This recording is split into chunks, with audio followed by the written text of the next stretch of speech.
Hi there. In my recent research, I was looking up reasons people stop going to church, and one of them really caught my attention. The reason people were giving was they've put cameras in the churches. And a lot of churches now lock the doors after the service starts. And they quit going to church. They said that's not right. They can't do that. And for whatever reason, it's made them uncomfortable. But a few stats here. In 2018, now I'm going to go through a small list of violent or aggressive acts against religious groups or institutions. In 2018, there was 53. In 2019, 83. Now this is just in the U.S. In 2020, COVID hit and shut down all of our churches, and there were still 55. In 2021, it jumped back to 98. In 2022, 198. In 2023, 485. Wow. Now, that's when the churches started their security teams and putting out cameras and locking the doors and things. 2024 dropped down just a little bit to 415. But 2025, just last year, so far, they've accounted for over 600 violent or aggressive acts. Over 600. The data is still being finalized for last year, but there's no telling how large that number is going to be. You know, it's crazy. Yep, I'm not going. They're going to do this or that. None of the reasons that I found were they were afraid in the church. Just they didn't like what was going on. I mean, that's got to take place right above. I don't go to church because I don't like the color of the carpet, right? That's crazy.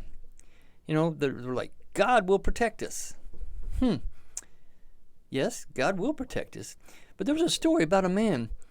An area he lived in was being flooded.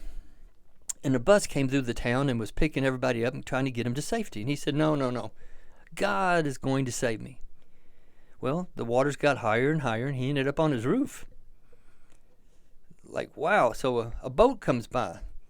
Says, nope, God's going to save me. So he climbed to the very top of his roof onto the chimney. And a helicopter comes by. He says, no, God's going to save me. Well, as the story goes, the waters overtook him. He drowned. He ends up in heaven, and he's standing there looking at God, and he says, why didn't you save me? God says, I sent you a bus, a boat, and a helicopter. What more did you want? Yeah, God will protect us, but sometimes he does use his creation, that's us, to do that. How many times did God use humans to do his work in the Bible? And that's what the Bible's about. God's interaction with us and his plan of salvation through Jesus. But think about it. David, the apostles, how about Moses, the journey to the promised land? God does not need us, but he allows us to be part of his goodness in many ways. In Scripture, Acts chapter 20, 28-29 says to guard the flock, physically as well as spiritually. Proverbs 24:11 says, rescue those being led away to death.